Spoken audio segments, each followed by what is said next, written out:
ہے نا. میں نے کہا من سلکت طریق الف لام لے کے آ جاؤ, الف لام لے کے آ جاؤ, تب مجھے اعتراض کرنا. کوئی خاص طریقہ متعین نہیں, طریقاً جو اختیار لگے تم کو, جو مناسب طریقہ لگے, دل بیٹھ کر کے 10 لوگ 20 لوگ بیٹھ کر کے طے کر لو اور اس کے حساب سے چلے. من سلکت طریقاً عام چھوڑ دیا گیا. پھر کیا ہوا, تقویٰ سیکھنے ہی کے لیے مولانا الیاس کاندھلوی رحمت اللہ علیہ نے اس پوری جماعت کو مرتب کیا. ایک طریقہ جو صحابہ کی زندگی میں, حضور کی زندگی میں تھا, ان سب کو سامنے رکھ کر کے ایک طریقہ, ایک نصاب مقرر کیا, ایک طریقہ متعین کیا, اور متعین کر کے مہر نہیں لگایا. علماء دیوبند کے پاس بار بار گئے, اکابرین دیوبند کے پاس, اشرف علی تھانوی رحمت اللہ علیہ کے پاس, مولانا شاہ ابراء الحق صاحب رحمت اللہ علیہ کے پاس, اس وقت کے جو بڑے بڑے اکابر تھے ان کے پاس گئے, ان کو مطمئن کیا کہ جو طریقہ ہم نے نکالا ہے کہ 3 دن جانا ہے, 4 مہینے جانا ہے, یہ دیکھیے اس میں یہ فائدہ ہے, اس کے اس طریقے ثبوت ملتا ہے, ہر ایک کی دلیل ہے, یہ ہر ایک کی دلیل موجود ہے. بغیر دلیل کے اکابر علماء دیوبند نے اسے مرتب نہیں کیا. پوری جماعت کو تیار کر کے ہمارے حوالے کر دی اور یوں کہا اس طریقے پر چلو گے, اس ترتیب سے کام کرو گے, تقویٰ سیکھ جاؤ گے. سمجھ میں آئی بات؟ آ گئے موضوع پر. یہ جو ترتیب ہماری بنی ہوئی ہے 3 دن کی مہینے کی اور 4 مہینے کی اور 40 دن کی اور مقامی 5 کام, یہی وہ کام ہے, یہی وہ طریقہ ہے جس سے ہم جیسا عام انسان, آپ جیسا عام انسان آسانی کے طریقے سے تقویٰ کو سیکھ سکتا ہے. سمجھ میں بات؟ چلیے سب تیار ہیں اس کے لیے؟ تیار ہے. ارے اردو سمجھا کہ نہیں سمجھا؟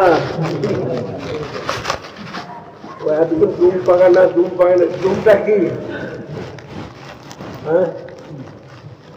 بولتے ہیں دھوم پکڑنے سب ایک ہوتی ہے دھوم تک کی بولے وائن پر نہیں